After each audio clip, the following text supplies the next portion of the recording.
Alright, so this is going to be your first video for U.S. history for Valentine's Day. We left off yesterday looking at consumerism and talking about how the 50s were very much in consumerism. We talked about some of the new products that people would get. So now we're moving on to planned obsolescence. So planned obsolescence is a new marketing strategy. You don't want to build something that lasts forever if you're a manufacturer. Why? You want to come back. So you kind of want to make the products do what over time? Degrade. You want it to not hold up long term. If you make the best car ever that lasts for 30 years, that's great, but now you don't have any return customers, right? So you want to have the things basically over time get worse and worse. That's what planned obsolescence is. Planned to go obsolete. That's what it means, right? So when they start to build refrigerators or appliances like washing machines or dishwashers or refrigerators or whatever, TVs even, over time, if you keep using them, what happens? They break down, right? You might have to at some point get a replacement part. At some point, you may have to go out and get a whole part of the thing fixed. And at some point, if it's old enough, it's just not worth it to get that part. It's worth it to do what? It'd be just as expensive to go out and do what? Buy a new one. All that's part of their design. This has been going on since about this time period where they have this overall mentality of you want to be able to have your product over time degrade or break down for it to come back. Apple or smartphone people in general are great examples of that. That every year there's a what? New version. There's an iPhone X, iPhone 11, and so on, right? So what happens if you have an older model, if you hold on to it a long time with all their updates and stuff? It starts to slow down, doesn't work as effective, and also a lot of times it does what to your battery? Kills it, right? Because all the new updates. So basically by forcing those updates on your phone or forcing these changes on your phone every so often, it's going to make you eventually think, I need to what? I got to get a new one, right? So in reality, if your phone still works, after you hit your 2-year mark, whatever the case is, there's no reason why you can't keep it. But they want to make you condition to think, I got to replace it every so often. It's the same stuff. So like all these kind of things still happen even now where they want to make you feel like you have to change your stuff out every so often. So that's planned obsolescence. It's a big marketing tool. So we become more of a throwaway society. So like planned obsolescence makes us more of a throwaway society in general. Okay. Buy now, pay later. There's also credit buying again in the 1950s, so that's a similarity between 20s and 50s. They do allow for people to buy on credit again, but it's much more controlled. Like now you have a lot more regulations with crediting after learning our lesson from what? The Great Depression. So there's more controls with crediting now, but people are able to buy now, pay later with different programs. People can buy now, pay later with different programs and go out and buy products and pay it like a monthly installment. People do that with cars all the time now, but you can do all kinds of stuff. Like you can do it with furniture or whatever. Like if you go to Walmart, especially a lot of their bigger stuff, you can do a lot of, not layaway. Layaway is different. But if you do like buy now, pay later, you're paying what on it? You're paying more than full price, so you're going to be paying what on it? Some kind of interest, right? So you're paying interest on that product. So that becomes bigger. In the same vein, you also have the first credit card come out. The very first credit cards come out in the 1950s. The Diner Club card was the first, where back then you didn't have like electronic machines to do it. So what you did is you put it into a little device that had like receipt paper, and you put the card down, and it would make an imprint of the card itself, and that's how they would get your information to make a charge. But in the 1950s is when they first started having credit cards, and so now you can charge the items that you want to charge. And again, if you ever own a credit card, the way credit cards work, that you make your purchases in a month, and then the very next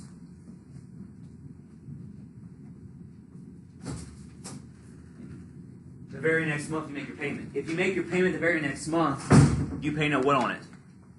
You pay no interest. So if you spend $300 on your credit card in February and you pay it off in March, you pay no interest, right? So that means that you don't waste any money. But the way it works is that if you let your credit card bill stack up, or you don't pay it all off, every month there's a balance, there'll be interest added to it, and that's how they make their money. So you can go out today and buy like a $2,000 TV and on your credit card, if you do the bare minimum payments on it every single month, like if you do like 30, 40 bucks every month, that's great. It saves you. I mean, it's making you right now not pay a lot of money, but in the long run, you might end up paying $3,000 or $4,000 for it because you're doing all these interest payments. So, long story short, if you're going to go out and buy stuff, you should try to do what? Buy it in cash in full, or just wait, or do debit cards. Because debit cards means the money comes out your bank account directly. But basically, you should wait, right? If you can't afford it now, you should save up and wait. Don't charge it because you waste more money that way than just buying it outright. All right, next is advertising. So advertising is also very big because now you also have what device to help advertise? Television. So television comes out in the early 50s. Now you have commercials and shows that promote your product. So ads become part of everyday life. Newspapers, TV, radio, magazines, billboards. So ads are everywhere. Ads are part of your life, especially now with TV. There's all kinds of, ads back then are not much different from ads now, where they try to sell you your product based on you need it, or it's going to make you look better or behave better, or if you wear these clothes, they make you look so much better or prettier, whatever the case is. So TV back in those days and TV now, they do a lot of it does a lot of the same stuff, trying to tap into your psychology, basically making you feel like you need to have this product, and it all kind of feeds consumerism. Because not even just the commercials themselves, you would have like game shows or different other shows that would promote some kind of product in their shows themselves too. But they want to make you think that you need to have this product, and like you see, like right here, I have this ad with Coca-Cola. It said, and I don't think I have it on this one. There's one I have, maybe it's another PowerPoint I have it on. But it's like, after a long day, you should drink Coca-Cola, basically. Like that, and that's kind of the message. Like, after a long day cleaning house or a long day at work, you should enjoy Coca-Cola.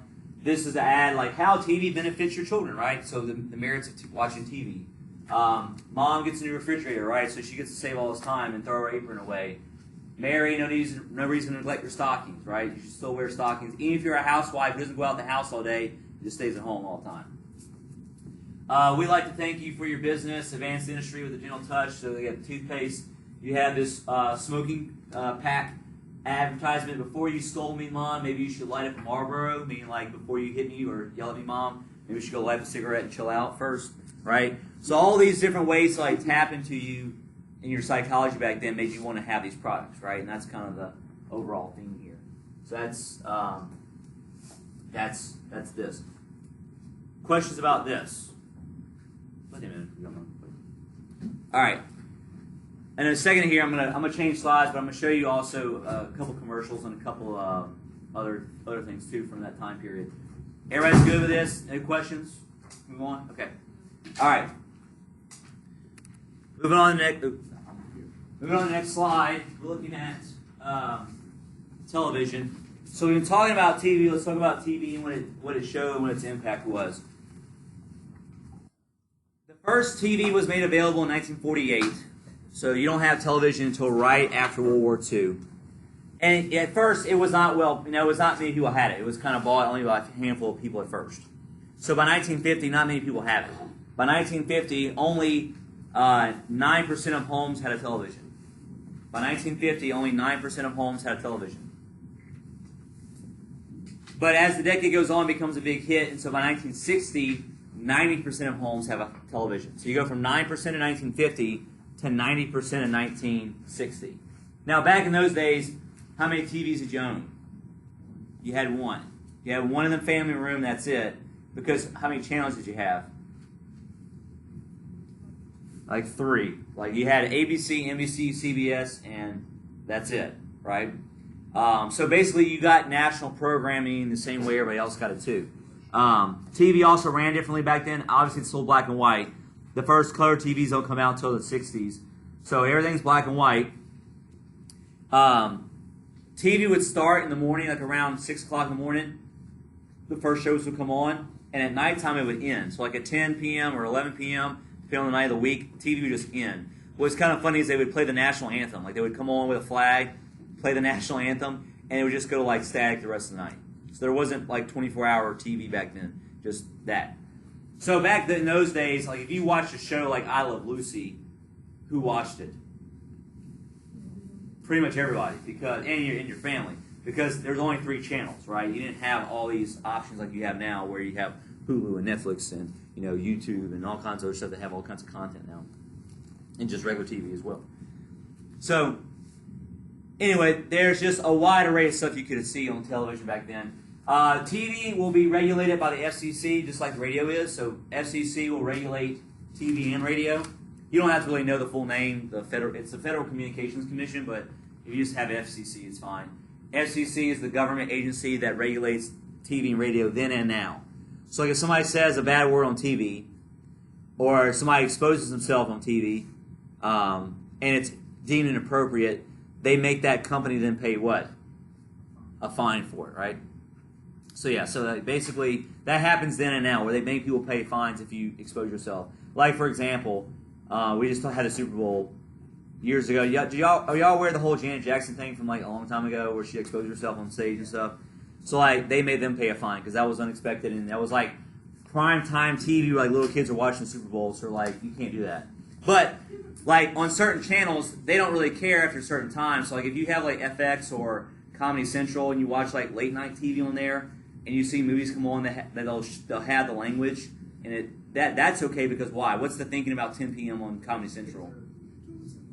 Kids are asleep, right? Kids aren't watching. So at certain times, the FCC allows it to happen, but not all the time. So it just kind of depends on when you're watching. So we're going to stop the first video.